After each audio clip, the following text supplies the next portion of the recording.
The world remembers him as a brave sailor who set out into the unknown and discovered a new world. But the truth about Christopher Columbus is far darker, bloodier, and more complex than the heroic image carved into history books. Picture the Atlantic Ocean in 1492, dark rolling waves, winds that howl like ancient spirits, a sky heavy with uncertainty.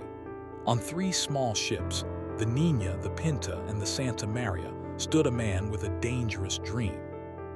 He was not some humble explorer guided by curiosity. He was a man consumed by ambition, greed, and a desperate hunger for power. Columbus was not trying to prove the world was round. That was already known by scholars of the time. He was trying to carve his name into eternity by finding a faster route to Asia, a path that would make him rich and immortal in the eyes of the Spanish crown. As the ships cut through the darkness, the crew trembled, not just from fear of the unknown, but because their leader was a man who would do anything to get what he wanted. When they finally reached land on October 12, 1492, what they found was not India, not China, but an archipelago inhabited by peaceful, thriving indigenous peoples. Columbus stepped onto Bahamian shores with a cross in one hand and the flag of Spain in the other, declaring the land for King Ferdinand and Queen Isabella as if it had been waiting for him. The Taíno people, gentle and welcoming, greeted these strangers with food, gifts, and open arms. But in Columbus's eyes, they were not people. They were resources. He wrote in his journal that they were so naive and so free with their possessions that they would make perfect servants. He took note of the gold ornaments hanging from their necks, his mind not on friendship but on conquest. This was the beginning of something that would scar continents forever. He captured some of the Taíno and forced them to guide him to the source of the gold. In the eyes of his men, he was a hero, but to those who lived on those islands, he was a storm that brought terror. Columbus promised the Spanish crown unimaginable riches. In return, the crown promised him power, titles, and a share of the spoils. What followed was a campaign of brutality wrapped in the language of exploration. When he returned to Spain after his first voyage, he paraded indigenous captives through the streets of Seville like trophies, proof that he had found a new world worth conquering. The crowd cheered. The king and queen smiled. And so began the myth of the heroic discoverer. When Columbus returned to the Caribbean with a larger fleet, the true nightmare began. This was no longer a journey of exploration. It was an invasion. His men carried weapons, chains, and the arrogance of empire. The Taíno people, who once welcomed him with kindness, were now forced to mine gold, build fortresses, and serve foreign masters. When they resisted, Columbus answered with whips, swords, and fire. He imposed a brutal system where every indigenous person over the age of 14 was required to deliver a certain amount of gold every 3 months. If they failed, their hands were cut off and they were left to bleed to death as an example to others. Columbus personally ordered such punishments, and his men carried them out with a cruelty that echoed across generations. Entire villages were burned. Women were taken as slaves. Children were murdered in front of their parents to break their spirit. Those who tried to flee into the mountains were hunted down with dogs trained to tear them apart. Columbus wrote to his patrons in Spain, boasting of how easily the indigenous people could be subdued. In his mind, they were less than human, mere obstacles between him and the riches he craved. Yet in the comfortable classrooms of Europe, the story was rewritten. He was painted as a brave hero, a visionary who connected 2 worlds. The horrors were erased, the screams silenced beneath the weight of his name. But the blood that soaked the Caribbean soil told a different story. This was not discovery. This was conquest, enslavement, and genocide. Columbus's obsession with gold drove him deeper into cruelty. When the Taíno gold supplies proved less than expected, he turned to other commodities, human beings. He began shipping indigenous men, women, and children to Europe as slaves, packing them onto ships like cargo. Many died during the journey, their bodies thrown into the sea, their names forgotten by the world that celebrated their killer. Those who survived were sold in markets and used to build the wealth of others. Columbus grew wealthy, the crown grew wealthy, but the Taíno world was shattered. Some historians estimate that the Taíno population of Hispaniola, once in the hundreds of thousands, was reduced to a few hundred within a single generation. This was not an accident. It was the direct result of forced labor, violence, and disease brought by Columbus and his men. And yet, for centuries, statues were built in his honor. Parades marched in his name. Children learned his story as a fairy tale of courage. Few were told that he instituted one of the earliest systems of slavery in the Americas. Few were told that he had indigenous people's ears and noses cut off as punishment. Few were told about the rivers that ran red. Even among his own men, some grew horrified at his cruelty. In letters sent back to Spain, witnesses described a governor who ruled like a tyrant, executing Spaniards who disobeyed him and torturing indigenous people for sport. Eventually, his brutality became so notorious that he was arrested by royal authorities and sent back to Spain in chains. But even that did not erase his legend. The crown quietly restored his wealth and power, and the myth continued to grow. Over time, Columbus became a symbol of European expansion, of courage, of the so-called Age of Discovery. But the people who were discovered were not given the same honor. They were erased, their languages silenced, their temples destroyed, their children enslaved. History remembered the conqueror, not the conquered. And that is how myths are born, not through truth, but through the power of those who write it. In this story, Columbus's image was polished and his sins buried, just like the bones of those who suffered under him. But if we dig beneath the polished marble statues, we find blood in the cracks. The myth of Christopher Columbus did not end with his death.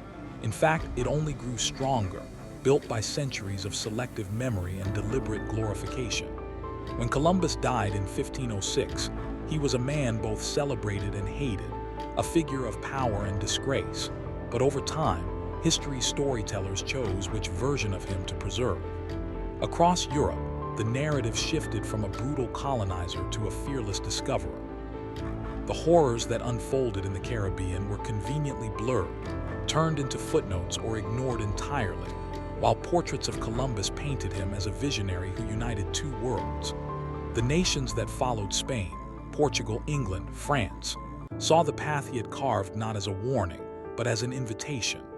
They launched their own voyages of conquest, fueled by greed and a sense of divine right, expanding the wave of colonization across the Americas. Entire civilizations, the Aztecs, the Incas, the countless tribes of North America, would face what the Taíno had already suffered: forced labor, displacement, massacres, the spread of diseases like smallpox and measles that wiped out millions who had no defense against foreign plagues. The age of exploration was, for the conquerors, an age of wealth, power, and empire. For the conquered, it was an age of chains, fire, and death. Columbus had set the template, and the world followed it. Even as indigenous populations were decimated, European courts praised their explorers as heroes, naming holidays after them, erecting statues in their honor, and teaching children that the land they took had been discovered. But can you discover a place where people have lived for thousands of years? Can you claim ownership over the lives you destroyed? These questions linger like ghosts over the story of Columbus. For the indigenous people of the Caribbean, the arrival of Columbus was the beginning of centuries of suffering. The Taíno resisted when they could, but their world was swallowed by forces beyond their imagination. Villages that had once been full of laughter and song became graveyards. Rivers that once carried children's play became silent witnesses to slaughter. And yet, even in the face of annihilation, their stories did not disappear entirely. Fragments of their language, their art, their bloodlines survived, carried through generations like embers beneath ash. They lived on in the people who came after, even as history tried to erase them. As the centuries turned, Columbus became a national symbol in places far removed from the Caribbean. In the newly formed United States, his image was adopted to craft a national myth, a story of bold men venturing into unknown waters, discovering a new world of promise. This was not history. It was propaganda. Columbus Day became a holiday not to honor truth, but to reinforce an idea of destiny and conquest. Statues rose in cities across the Americas, bronze and stone monuments to a man whose actions led to the deaths of millions. Schoolchildren learned to sing songs about his courage, never about the screams that echoed through Hispaniola's forests. His cruelty was scrubbed clean, turned into heroism by those who benefited from the world he helped create. But truth has a way of pushing back through the cracks of lies. In recent decades, historians, indigenous communities, and activists have worked to expose the full story. They dug into his journals, the letters of his contemporaries, the testimonies of those who lived and died under his rule. What they found was a man not driven by enlightenment or curiosity, but by greed, power, and a ruthless will to dominate.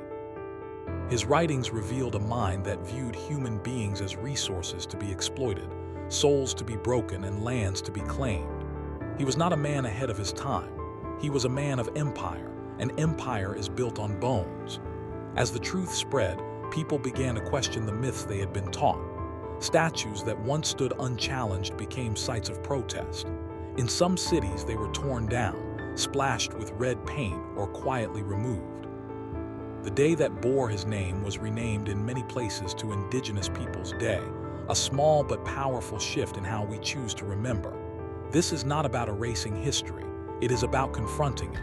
For too long, Columbus was remembered as a hero because it was easier than facing the cruelty that came with him. But history is not meant to be comfortable. It is meant to be honest. The true story of Christopher Columbus is not one of discovery, but of domination. He did not sail into an empty world. He sailed into living civilizations and tore them apart.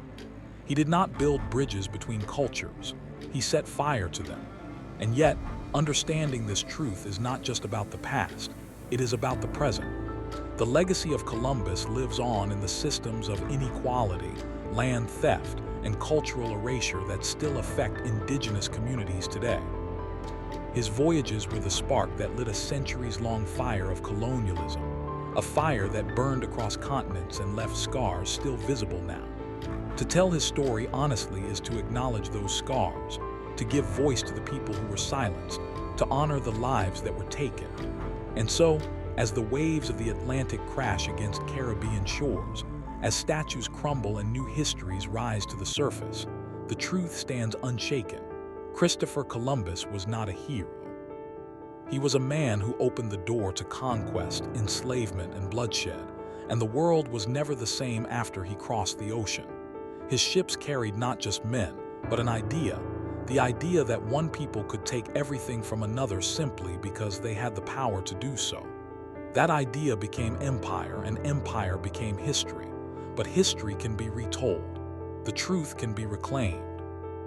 And when we strip away the myths, we see him for what he was. Not a bringer of light, but the herald of a long, dark storm.